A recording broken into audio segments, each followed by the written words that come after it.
امریکی جریدے نے ایران میں پرتشدد مظاہروں کے دوران 217 ہلاکتوں کا دعویٰ کر دیا ہے۔ ٹائم میگزین کے مطابق مظاہرین نے 26 بینک، 25 مساجد، 2 اسپتال، 48 فائر بریگیڈ کی گاڑیوں کو نقصان پہنچایا۔ سرکاری عمارتوں اور پولیس اسٹیشنز پر بھی حملے کیے گئے جس میں کئی اہلکار زخمی ہوئے۔ 2500 افراد کو گرفتار کر لیا گیا۔ ایران میں انٹرنیٹ سروس بھی بند ہے۔ تہران کے ایک ڈاکٹر نام ظاہر نہ کرنے کی شرط پر امریکی جریدے کو بتا چکے ہیں کہ تہران کے 6 اسپتالوں میں 217 مظاہرین کی ہلاکت کی تصدیق ہوئی، جن میں زیادہ تر لوگ فائرنگ سے مارے گئے، تاہم ایرانی حکام نے ہلاکتوں کی تصدیق نہیں کی ہے۔ دوسری جانب واشنگٹن ڈی سی کی human rights activist news agency نے 63 افراد کی ہلاکت کی رپورٹ کی ہے۔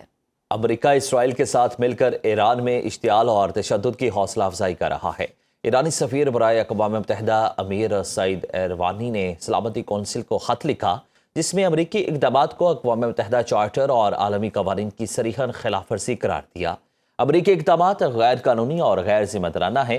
امریکی پالیسیاں عالمی امن اور بین الاقوامی قوانین کے لیے خطرہ ہیں۔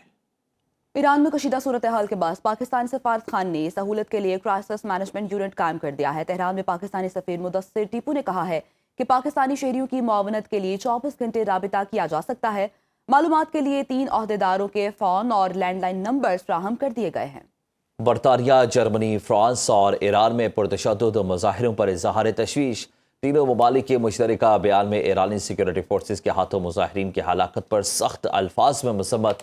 فرانسیسی صدر ایمانوئل میکرون، برطانوی وزیر اعظم کیر سٹارمر اور جرمن چانسلر فریڈرک مرز نے مشترکہ بیان میں کہا کہ ایرانی حکام پر یہ ذمہ داری عائد ہوتی ہے کہ وہ عوام کے جان و مال کا تحفظ کریں۔ شہریوں کو اظہار رائے اور پرامن اجتماع کی آزادی کے بغیر کسی خوف یا انتقامی کارروائی کی فراہم کی جائے۔ ایرانی حکومت پر زور دیا کہ وہ تحمل اور ضبط کا مظاہرہ کرے، تشدد سے باز رہے، شہریوں کے بنیادی اور آئینی حقوق کا مکمل احترام یقینی بنائے۔ پرامن احتجاج کو طاقت سے دبانے کی کوششیں ناقابل قبول ہیں۔ امریکی صدر ٹرمپ کی وائٹ ہاؤس میں امریکی تیل کمپنیز کے عہدیداروں سے ملاقات۔ روس اور چین کو وینزویلا کا تیل خریدنے کی آفر کر دی۔ کہا امریکہ نہیں چاہتا کہ چین اور روس گرین لینڈ پر قبضہ کریں۔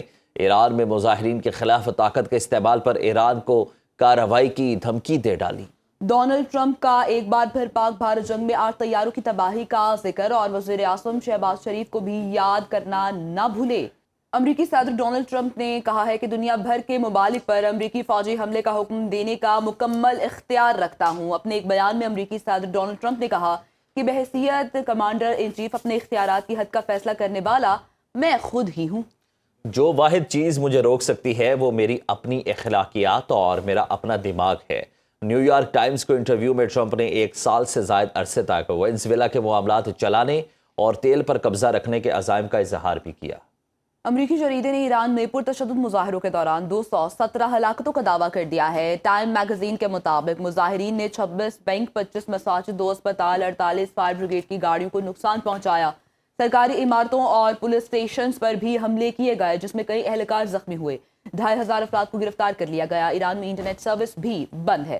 تہران کے ایک ڈاکٹر نام ظاہر نہ کرنے کی شرط پر امریکی جریدے کو بتا چکے ہیں کہ تہران کے 6 اسپتالوں میں 217 مظاہرین کی ہلاکت کی تصدیق ہوئی، جن میں زیادہ تر لوگ فائرنگ سے مارے گئے، تاہم ایرانی حکام نے ہلاکتوں کی تصدیق نہیں کی ہے۔